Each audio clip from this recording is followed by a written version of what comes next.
They say buildings have memories, that the walls absorb the echoes of what came before, the voices, the violence, and the silence that follows. But what happens when those echoes start speaking back? In the heart of Australia's capital stands a building not for the living, but one that refuses to let the dead rest. Once a cathedral of science, now a vault of sound. But beneath its calm facade, something stirs. Listeners, welcome to the National Film and Sound Archive of Australia, where not everything has been archived and not everything is at peace. We always say some stories end, some are forgotten, but for some, the answers to those are never found.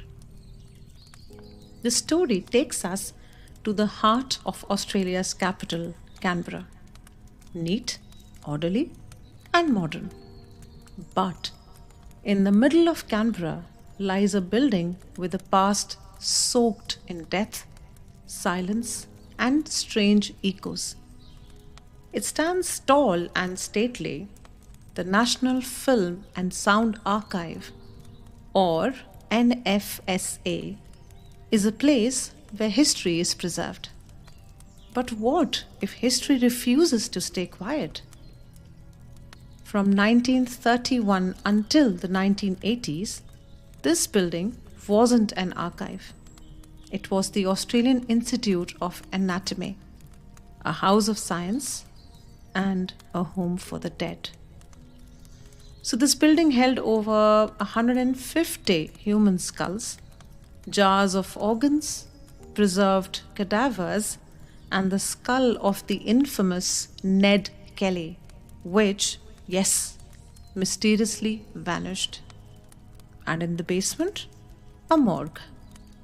Something called the blood room, where bodies were drained for study. Now, they say the walls remember, and in this building, it remembers everything, even the silence between the screams. Sir Colin Mackenzie's collection included the remains of prisoners, indigenous Australians taken from their lands, and the bodies of medical curiosities. While science was the goal, controversy followed. So by the time the institute shut down, questions had already begun to surface. What happened to the bones? Were all of them relocated respectfully? And some say not everything or everyone was ever moved out. There were also claims that bones once belonging to some collections, a pseudoscience collection or a debunked concept, it linked the skull shape to intelligence. They were still being catalogued decades later. According to heritage researchers, now some of these skulls were displayed without permission and their records went missing. So let me tell you a bit about Sir Colin Mackenzie. You must be wondering who this person is. So Sir Mackenzie laid the foundation of this institute, a scientist devoted to dissection, specimens, and the human body. So devoted, in fact, that when he died in 1938, his ashes were interred in the wall of the building's main foyer. And his plaque, it remains there today. And some believe, not just the plaque, but Sir Mackenzie himself. Believe me, the staff have seen him. Described as an older man in fine clothes, his image appears suddenly, always near the wall that holds his ashes. He does not walk in, he forms slowly. One witness described it as like a genie slipping out of a bottle, and then he disappears back into the wall, like smoke in reverse. Not once, not twice, multiple times. Always the same, always near the ashes. As reported by the ABC News in 2016, staff continue to encounter this apparition, even those who did not know the story of the ashes. Some even report a faint smell of formaldehyde lingering near that plaque of Sir Mackenzie. And this is a scent that should not exist in a modern audiovisual facility. Apart from this, there is another story here, and that is the laughing girl beneath the stage. The second spirit is less regal but no less chilling. In the archive's small theatre, groups of children have seen her, a young girl, peeking from behind a grate beneath the stage, a place no one could be. She giggles, she pulls faces, and then she vanishes. Different schools, different doors, the same girl. Teachers swear they counted every child, yet the children insist there was one more. Her face, her laughter, unforgettable. There is no record of a child ever dying there. But beneath that very stage, if you remember, listeners, the original morgue of the Institute. Now, is that a coincidence? Or something trapped in play for eternity? Some speculate the girl could be connected to one of the child anatomy specimens once displayed in the collection. A morbid but true element of the Institute's history. While the NFSA has never confirmed this, those who have heard her laugh say it sounds far too real. But the most terrifying stories come from the basement. Once home to laboratories, now converted into sound recording booths. Staff report doors slamming shut, footsteps echoing in empty halls, lights that flicker with no source, and most unsettling of all, magnetic tapes flying out of machines. Yes, not falling, flying. Anti-gravity decks, they are designed to hold the tapes. They are suddenly spitting out violently. It shouldn't happen, said one technician, unless something forces them. And then there's the elevator. The doors open on empty floors. The elevator arrives when no one calls it. It's waiting. For who? Even when disabled during maintenance, the elevator has reportedly moved on its own. In one case, it arrived at the basement with the doors slightly open, as if someone or something had tried to escape. Now, one electric worker reported being shoved against the wall, held there by an unseen force. He wasn't injured, but he refused to ever return to this place. Visitors also speak of nausea in the old morgue, of cold hands brushing their arms, and faint strains of music, as if a string quartet is being played. Others claim to hear whispering behind locked doors. One staff member, interviewed anonymously, described the voices as not angry, just present. Like someone standing behind you, not saying anything. One technician even described hearing unmistakable sound of surgical tools, clinks of metal against metal, in a closed, sealed storage room. It wouldn't surprise any of us if we are told investigations were run on the grounds of NFSA. So let's talk about the first investigation, the drained batteries.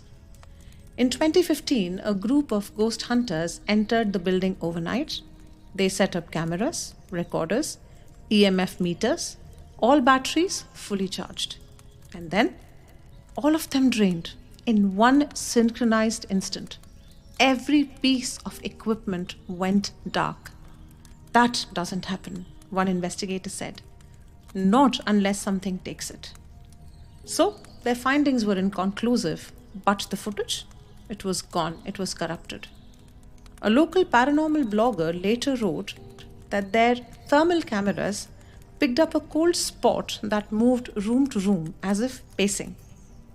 But before it could be confirmed, the data vanished.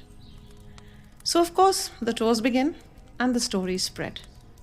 So, again in 2016, ABC News made the story public. The NFSA was now officially one of Australia's most haunted buildings. Soon after, public ghost tours began. Led by folklorist Tim the Yowie Man, the archive opened its darkened corridors to the brave. People felt taps, some saw shadows, a few even fainted. One journalist on a Halloween tour found a padlocked morgue door mysteriously open. Her flashlight dimmed. The camera team tried to explain it, but the atmosphere? Unexplainable. In a feature by the Canberra Times, another visitor said, "I walked in a skeptic and I left shaken." Since then, the NFSA has become a hotspot for paranormal enthusiasts. Despite its clean public image, the whispers refuse to die down. So, like any other story, this story too is surrounded by various controversies and questions. Of course, not everyone was pleased. Should a national cultural institution promote ghost stories? Critics asked. Is this science or a spectacle? Others pointed to the darker history. The building once stored indigenous remains taken without consent. Could the unrest be from spirits never meant to be there? There were whispers that some items or bodies were never catalogued, that not everything was relocated when the institute closed. A few believe the spirits that haunt the archive are still waiting to be counted.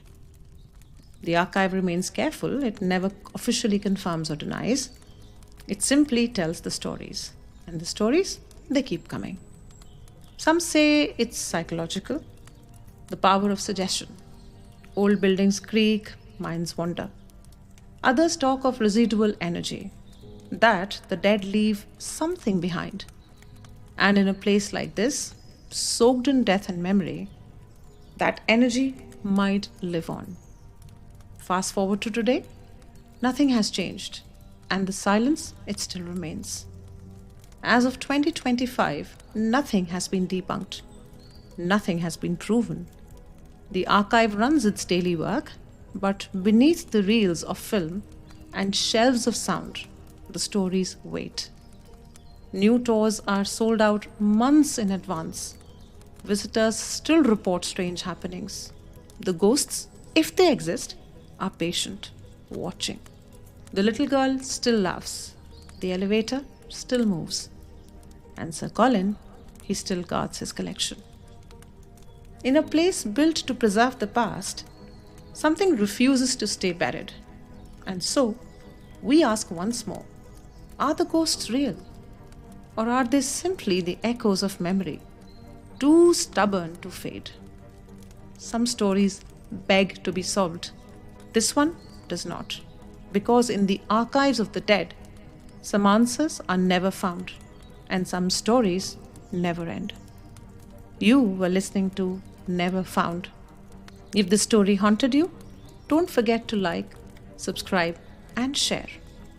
It helps us bring more of these chilling tales to light. Listeners, we post new episodes frequently, so stay close. We'll be back soon with another gripping mystery that was never found. Thank you for listening.